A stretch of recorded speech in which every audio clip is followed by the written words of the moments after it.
Kia ora, ladies and gentlemen, good evening and welcome to Citizen A, where we wrap the week's current affairs with the best political team on television from a very, very Auckland perspective. Warning, where is fair and balance is Fox News. Joining me tonight on my revolving panel of bloggers and Auckland opinion shapers. He is an antidote to the banality of close-up, editor of independent news site scoop.co.nz and resident voice of reason, Selwyn Manning. And she's a tutor at the Department of Film, Television and Media Studies at the University of Auckland, part-time blogger and torture film aficionado, Phoebe Fletcher. Welcome to you both. Coming up tonight, issue 1, recreational rioting. Why is London burning and could it happen in New Zealand? Issue 2, markets in meltdown. What happened to the recovery? Is capitalism more sick than first diagnosed? Issue 3 tonight, why is Adidas so intent on destroying any goodwill they had with their arrogance over the All Black jersey prices? And we'll end the show on a final word. But let's kick things off with issue 1. The fury and wanton violence being played out in London should surprise only those not paying attention. Massive austerity cuts,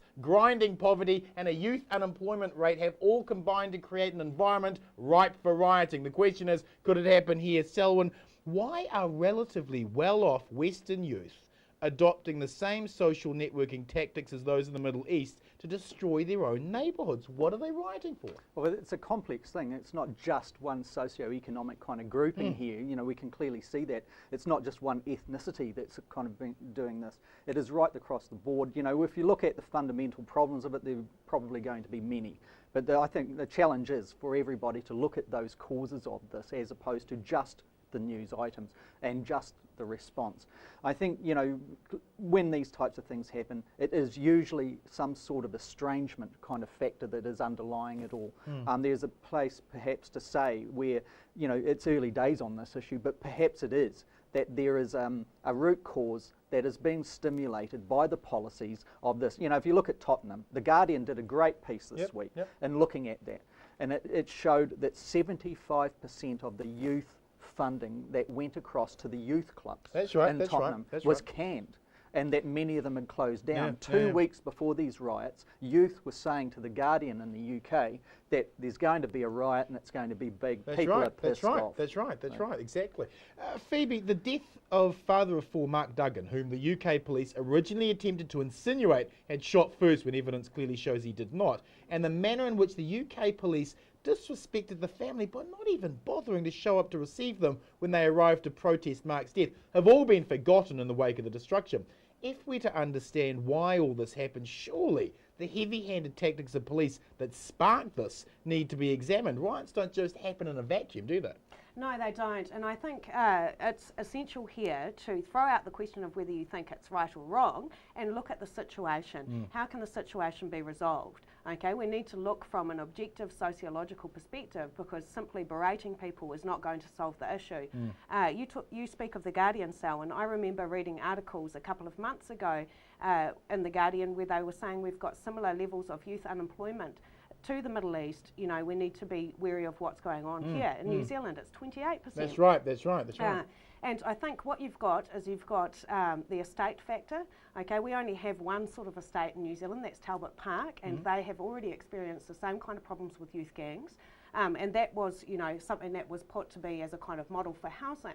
So part of it is the high density structure of these youths, okay, and also part of it is just the lack of unemployment prospects. And I think that there's been a significant amount of work done on riots. I mean, the UK has had riots in the 1970s and the 1980s, and certainly there was a Scarman report after the 1981 riots, which said pretty much the same thing as the Kerner report said in the United States after the 1960s riots there, which was basically that we need to address these problems of youth feeling alienated. You know, I agree with you, Selwyn, that it is people across the board, but I do think that this is being motivated, you know, by people that simply just don't have options. And what happens when you have people that don't have options or are outside of the system is that they don't necessarily respond in a way that... I think too that there is another layer that's added to that, and there's those that may have criminal intent that are actually exploiting the situation. Of course. But by and large, I agree, there's a few common denominators in what you're saying here too,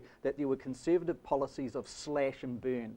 you know, about funding going on at each of those things. The Brixton riots, you know, there was a Conservative government in there that was having an impact. Its policies were having an impact on the population far in advance of what the population could adjust and to. I just want to add too, in that we speak of Mark Duggan Yep. and his death.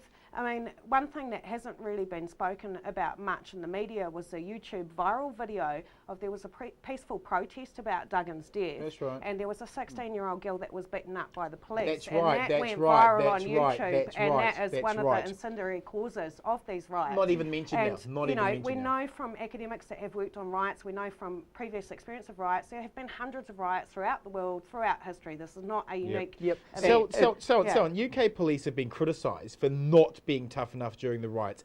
In a Western liberal democracy, can you really unleash water cannons, plastic bullets, and the army on domestic targets? I mean, they've done the best they can, haven't they? Convention, regulation, or legislation prevented them from Right. doing Yeah, it yeah, on England's fine soil for some time. Well, But they'll do it in Northern it's- Ireland, though, won't yeah, they? yeah. But And it looks not like like- it's changed. And water cannons and all of that. That's well, it's not even net at the bottom of the cliff type of stuff. Right. It's trying to restore order in the most kind of strong kind of means. Perhaps they're going to even go as excessive as what the United States have when such things confront them. But if you look at similar things that have happened in New Zealand, the big riot in Queen Street, for example, going back into the 80s, right, that's it was right, that's right. mishandling of the police of what had started out as a Exactly. decent concert, a free concert, basically, in Dave LTS. Dobbin, that's right. and Can Dave I Dobbin. just interject there though, because the police have said that they won't be using water cannons That's because right. it's not suitable But for the the situation. convention. But look, the politicians want that changed. Yeah, The Guardian, once again, to cite that this morning, was really making a big point that the political elite do not want to be responsible in any way. They do not want their policies to be connected to what That's is right. sweeping That's Britain. right. That's So right. therefore they're pressurising the police to put convention out of the way, forget their preconceived biases of how they actually handle it, and actually go in full guns blazing. Phoebe, Winston Peters says the economic conditions exacerbating riot conditions in the UK are ripe in New Zealand. Exactly as you point out, 28% youth unemployment here. He's got a point, doesn't he? He does have a point, although I think in New Zealand you don't have the concentration of people being kind of on top of each other that you have in the UK. I do think that we, people talk about kind of Keynesian economics being left wing. I don't think that there's anything particularly left wing about a middle and upper class, trying to preserve the kind of society that's best for them. Sure. Because the thing is that basically if you have too much of a split, what happens is that you end up creating increased costs in things like healthcare, crime and so on. Okay, and you can end up with things like disorder. So I think, seriously, this is an issue that is being repeated around the world at the moment, is that we need to look at youth unemployment because there are serious repercussions Quick if we don't. question to both of you. I've blogged many times on Tameki that the Rugby World Cup has all the ingredients of a riot on Queen Street brewing, especially after New Zealand police have intimidated and harassed Mana Party members and Unite Union activists at home to discover any protest plans for the Rugby World Cup. Canterbury University academic Bronwyn Hayward thinks riots could break out here. What would spark a riot in New Zealand? Once again, conditions, isn't it? Right. If you're going to create a fire, you've got to get the material down there Yeah. to actually, So and what then are it's they? What are they? In the space, estrangement from having any show of influence over getting your ability, providing a situation where you can actually reach your potential. Those are the root causes of all of these things. Yeah. We do not have in this country the same excesses that are in evidence in Britain. If you go to the continent, you go to France and everywhere else, everywhere's got its problems. You go to Britain, you think, gee, this lot have got a bad deal. They've had a bad rap for a long time. The class system's just repugnant. Yep. You've got the haves and the have-nots with a ditch that is as wide as Cook Strait, Yep. living shoulder to shoulder, and Yep. particularly in London. And you've got to wonder, the best place you can go for somewhere to eat is the greasy spoon that would make you want to spew, within half an hour. Here in New Zealand, it is not that That's bad. right, that's but right. we've got policies that, if are exploited by those who have got an element of greed in their mentality, well then, these kind of things can come. But you don't want the cops mucking up Right, the right, handling of what basically is starts off as peaceful things. What That's would where the problems are. spark things off here? I mean, you saw this month, I think, the Rich List coming out showing that the wealthy, the well-to-do have had 20% increase in their lot. What would the conditions? What would need to happen here before we saw something like I this? think inflation getting higher. I mean, Sunday Star Times last week had an article about South Auckland mothers that were putting padlocks on their fridge because That's they right. simply did not have enough food to last for the week. Yeah. And they were saying that was causing fights in the household. Yeah. It's a simple equation. If you deprive people of kind of food and have the right economic conditions, you will get, problems. Question again Potential to both for of you. Politicians and media have both ignored the electorate of poverty in New Zealand to the point they pretend it doesn't even exist. Last week, John Key was claiming inequality was dropping in New Zealand. Do we ignore social inequality at our own peril? Oh yeah, absolutely, Bomber. The good thing was last week that the news media, particularly the broadcast media, actually stepped up to the plate and started to actually do it. We've seen the New Zealand Herald actually keeping Simon Collins on board, who examines all of these types of things. There is a discourse there. It really does expose politicians like our current Prime Minister when they put their head in the sand and ignore such things. The challenge is for them to actually develop policies that distribute opportunity to everybody instead of actually exclusively demarcating New Zealand society once and for all, because sometimes you get over a point and you can't return back, as we've seen in England. Are we ignoring social inequality at our own peril? I think we are ignoring it at own peril, and I think the reasons for it are basic. The media is not targeted at the lowest common denominator. Okay, in terms of broadcasting, you are audiences that get sold on to broadcasters, and these are people that you were talking about without disposable income. So therefore, they kind of have an absence of a voice within the media, and adding to that too, the sort of policies that get put through are most exploited by people that already have the cultural capital, that understand how the tax system works and so on. So working for families, for example, benefited mostly the middle class rather than it did, the and lower Helen classes. Clark made a point of making sure it did, and That's publicly right. said it wouldn't get to the lower. But really, from a media point of view, we saw a disconnect in the whole media apparatus in New Zealand from the point of view that the suburban newspaper chain, it lost its influence in being able to look at the communities, what was impacting in communities, like we were all doing in the 90s, and then relaying that back and taking our investigations from the bottom right up to the minister who was responsible, squeezing them by the throat until you found solution-orientated policy coming out the other end. Now that isn't in evidence now. It's very difficult for those in national media like the New Zealand Herald and others to actually connect with what's really happening, and That's I right. think Yep. that's where the big problems in New Zealand can surprise I agree. us. Who wins, who loses in these riots? I think the youth eventually lose. I mean, if you look at the UK or London in particular, that's got the most CCTV in the world. The policing model is based on the Miami model of controlling riots from the United States. So you've got things like unmarked policemen and those sorts of tactics. I think what we're going to see is these riots brought under control, and we're going to see much more harsher measures for surveillance and control introduced. Who wins, who loses? Society loses when such things happen at everything. The person who owns the shop loses when the shop's actually torched. The kids who are doing it lose because they stuff up their opportunities in the future. The state loses because it puts everybody in a position where they want to save face and look tough. That's right. And so the policies shift into grounds that you would never ever perceive prior to such an event happening. Thank you, panel. Moving on, issue 2. After unregulated corporate greed destroyed the global economy in 2008, governments around the world picked up the debt of those venal maggots, and now that debt has crushed those governments' ability to control their own economies. Who would have thunk deregulated, low-tax, free market dogma and unleashed consumer culture is utterly unsustainable? Is capitalism much more ill than first diagnosed? So in last week, the oracles of the New Zealand economy were declaring New Zealand would only have 5% unemployment next year. The next day, the US stock exchange plunged 500 points. Add to this the vacant optimism of Treasury's ridiculous growth predictions, and one has to ask, is this meltdown outside their free market paradigms? And if it is, why are we listening to them? Well, we're listening to them because people have voted a National Party into government, and it is actually supporting, driving policies that are in train with what we're seeing coming out of the Reserve Bank and Treasury and what have you. there's so many things, global influences obviously, that are running at this time that is very difficult for Treasury or anyone else to predict what's going to happen next year, let alone tomorrow. Or tomorrow, let alone next year. So, getting back to New Zealand's position in this whole thing, we've got fundamental problems like every other Western nation.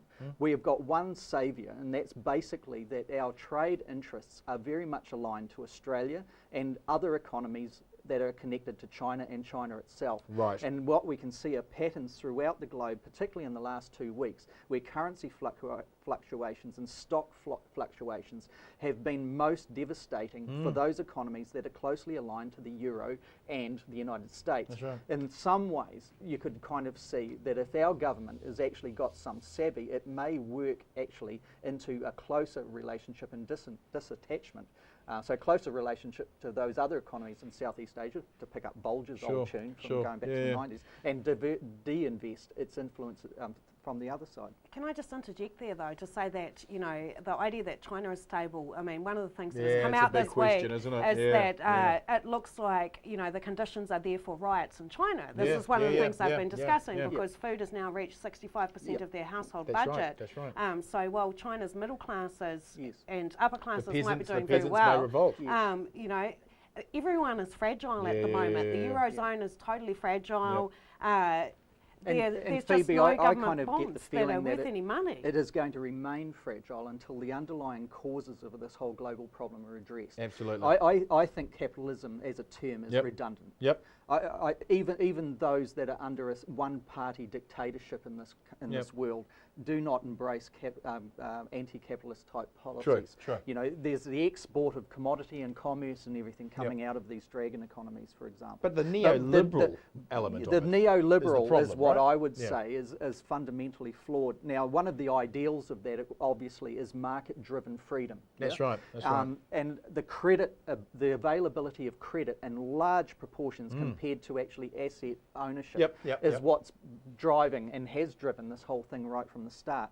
That has not been addressed at the United States level. It has not been addressed in the Eurozone. And China is exploiting that. And that's why I say in the short term that China, yes, domestically has got its problems. Geopolitically, from an economic point of view, as well as militarily, is in a very strong position. And those currencies attached are not actually... For the time Okay, being. they're not as vulnerable, but- Why would we privatise 49% of our assets right now when the global economy is in meltdown? Isn't the government's free market ideology part of the problem, not the solution?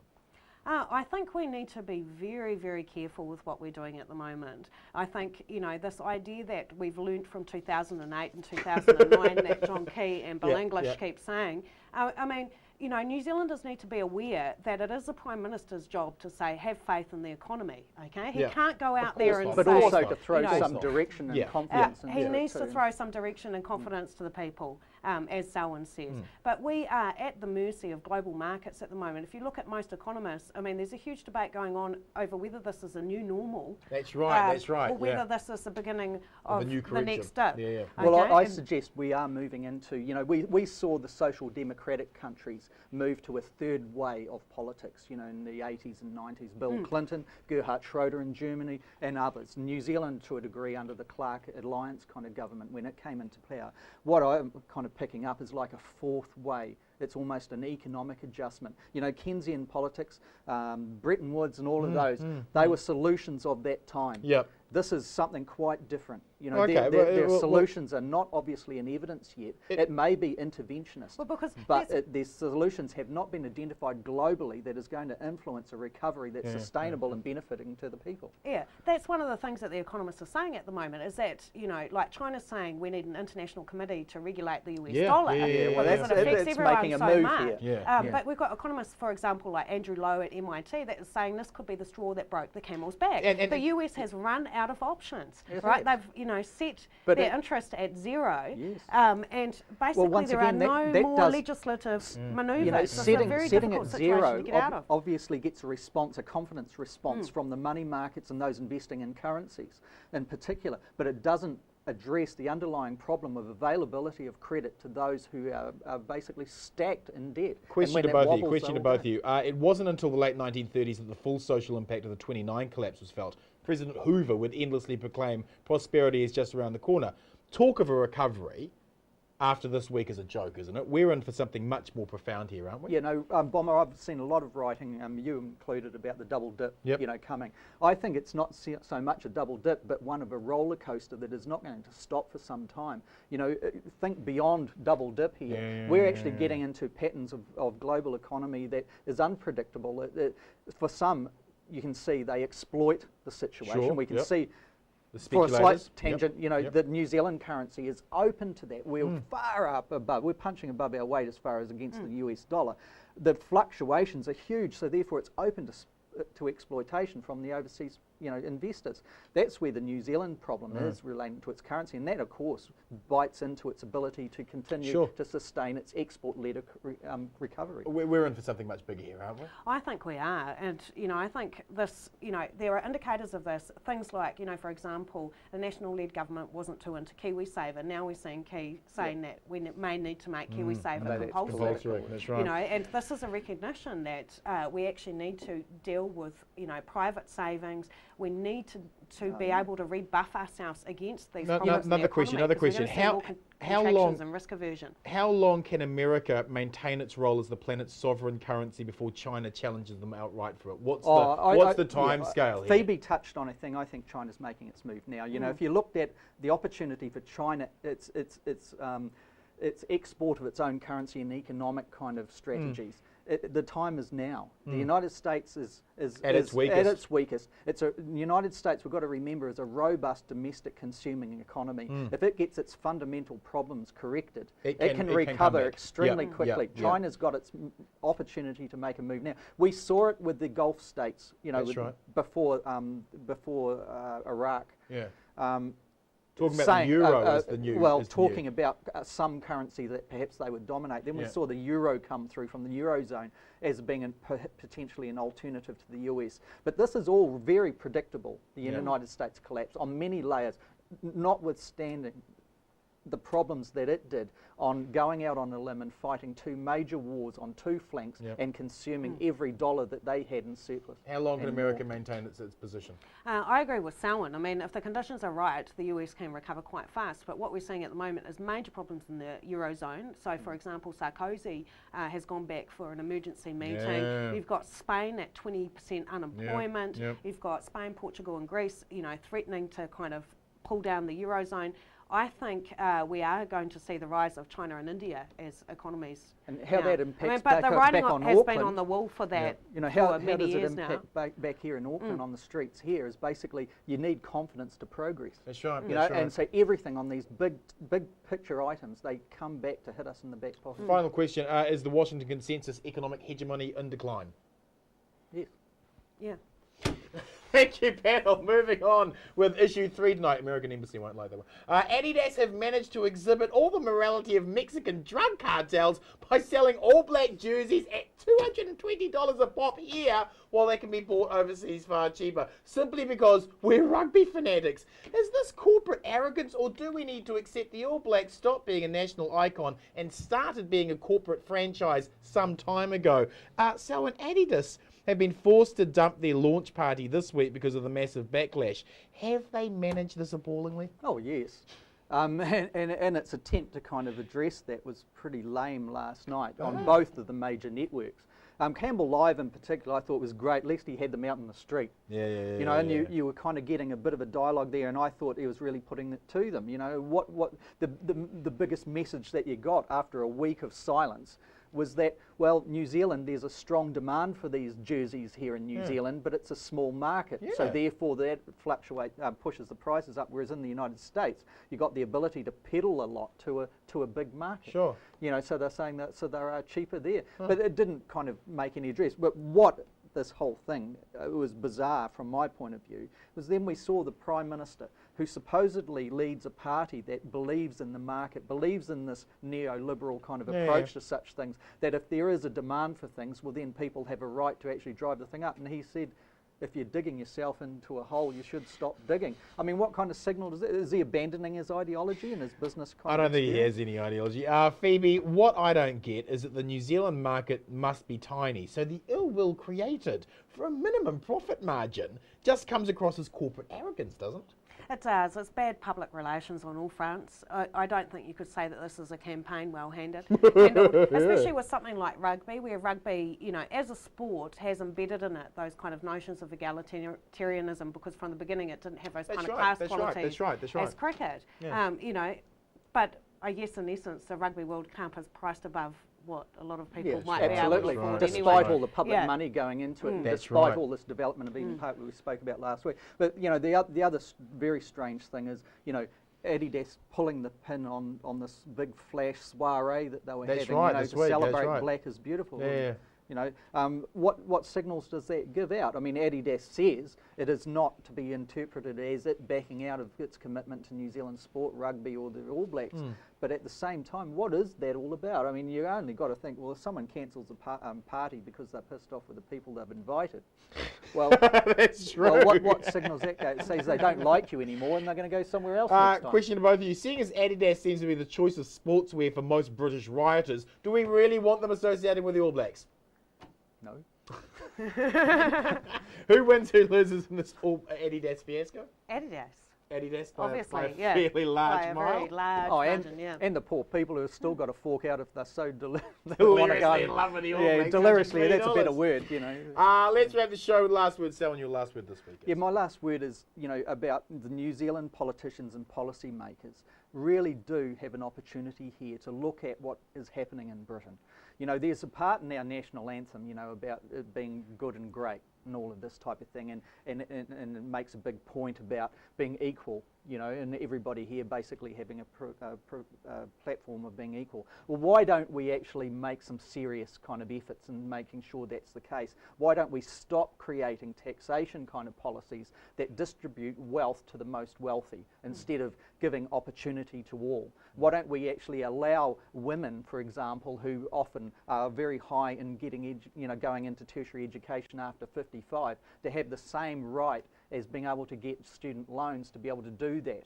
You know, why don't we kind of work on those types of policies? The consequences of ones of really, you know, seeing in New Zealand go to a point where we have an economic class that is quite distant from the rest that we get a feeling some people say would be rabble, is what we're seeing in England, and heaven forbid if that really happens. And I just think, you know, John Key's very clearly keen to wave the New Zealand flag and listen and sing the national anthem, but perhaps he could pick up a few words from it and actually develop some policies that reflect it. Phoebe, your final word this week is? My final word is very similar to Selwyn's, but mine is instead an appeal to the New Zealand public to go beyond this kind of bifurcation into left and right. This is not about left and right wing policies. Any economist that is worth their salt will tell you that the big picture in economics is far wider than just looking at monetary policy. You have to look at social policy as well, otherwise you end up generating massive costs in other parts of the system, whether that's sending more people to prison, whether that's higher rates of crime and the need for gated communities and so on, whether that's higher health costs. And this is why people like Gareth Morgan in his book that he published last week are saying that we actually do need to look at this kind of spirit level and look at the kind of society that we're creating. And this is something that goes beyond left and right, and my appeal would be to the New Zealand public that when you are considering the comments of politicians, do remember where they are speaking from. They are speaking from the party aligned, and quite often it's kind of staged politics. So we need a kind of discussion that goes beyond that in order to look at our problems. Thank you, Selwyn. Thank you, Phoebe. Ladies and gentlemen, to my final word. Seeing that social alienation and poverty create the conditions ripe for riot, shouldn't we in New Zealand reflect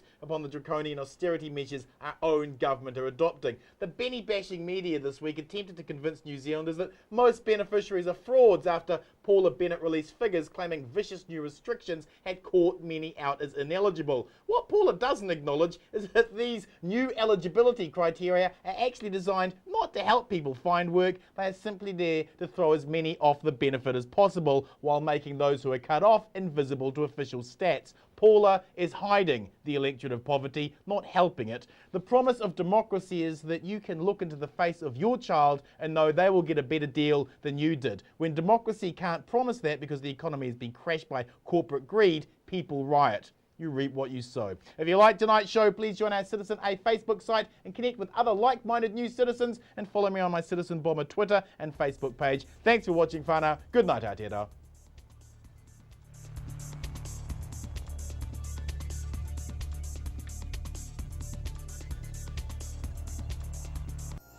supporting local content so you can see more of New Zealand on air.